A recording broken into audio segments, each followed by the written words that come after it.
Well, Amazon Prime Video has a hit on its hand with Reacher. It seems like an easy one. You take a men's action movie that's very successful already and then just do it again.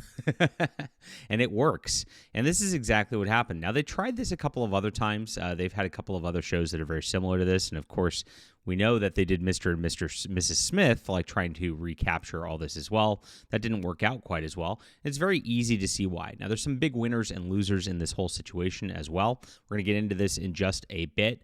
And thanks, guys, for being here. Hit the like and subscribe button as we talk about all things in the culture. There is a huge action movie coming out very, very soon. I do want to make sure everybody's aware of as well. We'll talk about that in just a moment.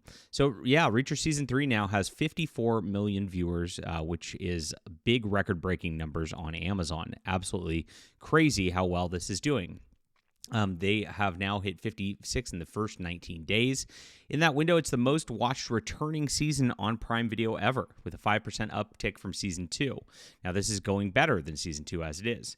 Reacher Season 3 is also the most watched Amazon Prime Video since Fallout in its first 19 days. Plus, more than half of Reacher's audience is based internationally, outsized performance in the UK, Germany, and Brazil. As Amazon did not detail what counts a view, they noticed that the streaming viewership numbers self-reported by platforms still come in with many caveats. Some brands solely report total minutes or hours watched, while others divide that by project's runtime to arrive at an estimated number of views. Streamers never disclose the exact number of viewers who watch the entirety of their titles. Amazon did not define this metric like usual. So Reacher was renewed for a fourth season already, which makes sense before it even aired. They knew it was going to be a success. This is the type of thing I'm seeing quite a bit often. You're seeing these renewals or cancellations before things even air, which is interesting. Like it does go to show that these studios do know what's going to be a hit and what's not, and they often go forward with projects anyway that are not going to be, despite the fact that they know that they're not going to be a hit. Rings of Power, Wheel of Time. Let's cough there. And that is some of the losers here that are on Amazon, which goes to show these high budget productions like this are a problem. Now, much like those books, these are based on novels. And, of course, we know what happened with those novels. These were, again, men's action novels, and then they just had a star who kind of feels like the men's action novels. And they kind of knew it was going to be a hit because it was a hit already. If you look at the Reacher movie from 2012, they had a budget of $60 million with a worldwide box office of $218 million. That's not a huge budget, and that is a pretty sizable box office. So they absolutely crushed it on this with, of course, Tom Cruise in the role. And it's just they put a guy who's good in the role, who actually feels like he is the character, and then they have some very good action metrics, and it works very, very well. These type of things used to be a staple in the industry, and you don't get a lot of it these days. Of course, there's been exceptions in John Wick and the Reacher, and the Beekeeper, which were ones that were very, very well received and made some money. And, they don't make a big splash like a big, billion-dollar Marvel movie or whatever like that. But those movies often carry price tags that are like $600 million to make. And so because of that, they don't often even make money, as we saw with the Captain America release that just came out. Snow White's another one that's going to have a huge, massive bloated budget, which is going to lose money for Disney at the same time. So if you get back to basics and you just do things that are action-oriented like this, you don't need the biggest budget in the world to make a solid action film. They could do it very easily, and it's very easy to see that the rewards come very, very quickly on this. Like I said, the big losers in this are Rings of Power and Wheel of Time. Wheel of Time Season 3 came out, and it's a dud. Nobody's talking about it. And why? Because they adapted these like bloated fantasy books that require crazy settings, lots of effects, things like that. On top of it, they didn't adapt the books very well. It doesn't even feel like the books because of the scope of the books being impossible to make a TV series out of. It doesn't make any sense. Same thing with Rings of Power. I mean, if anything, they're taking license on the Silmarillion and changing things quite a bit within their programming there. It doesn't work very well. And because of that, they have huge, huge budgets. We know that Rings of Power has a $1 billion budget, and it's not bringing back the viewership at all that something like this does, that with a much smaller base. Now, this actor right here is just a lunatic online, but even when you have an actor who's like this and lashes out and is obnoxious to a lot of his core audience, because he has the look, because he has the feel, and because the source material doesn't have that in it, and they're not pushing any sort of like political agenda with Reacher, you have a show that's going to be a success anyway. Now, they had a Jack Ryan show that was very similar, and unfortunately that did go into political agenda territory. The first season was very, very very decent for that, and it just went way off the rails really, really fast. And it just goes to show, if Amazon just keeps at it and faithfully adapts books and things like that, it's going to do very, very well.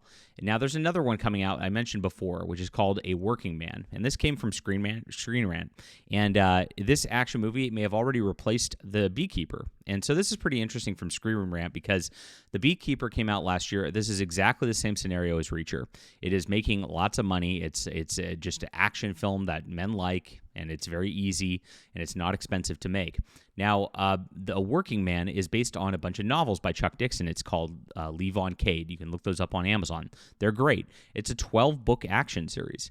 Now, this ends up being more lucrative for a studio because a Jason Statham movie where he's beating people up is going to be good and is going to make money no matter how you do it, right?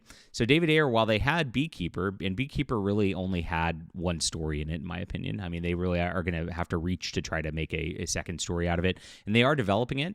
But because this right here is already projected to do so well with a budget that's similar to Beekeeper, we believe it's also in the $40 million range. It's projected to do even better than the Beekeeper at this point. It's going to make more money, and then it's very easy for, this is Amazon MGM, it's the same company, right? For them to just keep making these movies, because there is a 12-book series that comes out of this, and they're already done. These plots are already out there for them to develop. And so this is exactly the same situation you have with Reacher, and why Reacher is so successful, because here's the deal. Authors who write books are going to be better writers in general for these stories than anybody else. And so you have a great series there that you can draw off of and keep making season after season after. Same thing's going to happen here with A Working Man. They have books that they can make movie after movie after. Now, Chuck Dixon online, the writer of it, has kind of alluded to the fact that he thinks that there's going to be more than one already coming up. And much like Reacher's already greenlit for a season 4, I'm very sure that this is going to be happening with this, that we're going to see a green light for a movie, A Working Man number 2, coming out very, very soon after this. Now, this is coming out next week, so look out for this in theaters and support this, guys. This is a really good one, and the guy who wrote this, Chuck Dixon, is a wonderful man who, and I don't say this a lot about anything going on in Hollywood, so you know this is a big deal. He is the real deal. He is what you want to support. He's what you want Hollywood movies to be adapted off of, because his stuff is super based. It's excellent. And with Jason Statham and David Ayer attached, you know you're going to get a solid action movie out of this. Really interesting that they're replacing The Beekeeper already and looking at this as the franchise that's going forward before this movie's even out. And like I said, you can tell now at this point, Hollywood knows when they're going to have money on their hands. And this is something they've known all along. When you see these like Star Wars, The Acolyte, and you're like, why are they doing this? It's totally agenda driven. It's pretty obvious at that point. Rings of Power, totally agenda driven. They want to just destroy the Tolkien fantasy on that level. But when they're actually trying to make money and they're actually trying to do something that audiences want, they know it in advance. It's not that hard. It's not rocket science here to make fun movies. And that's what they've got on their hands right here. And men's action movies are where it's at, and it's not all that expensive to make. I think that we're going to see a resurgence of this genre going forward. They knew it. Once John Wick had like tons of money coming out for it all the way around, once that really hit, I don't know why there wasn't well, I know exactly why. They don't want men's action movies out there. They want to emasculate men in general. But now that they have to make some money again, this is because DEI is kind of gone from the U.S. government aid stuff. They are going to have to do this going forward. It's going to be very interesting here, and we're going to cover it as it goes along. Make sure to check this out, guys. This is it. A Working Man's going to be coming out soon. What do you think about this? What do you think about Reacher Season 3 just crushing it? Are you watching these shows? Let me know. Leave a comment down below. Hit the like and subscribe button, and we'll be back soon.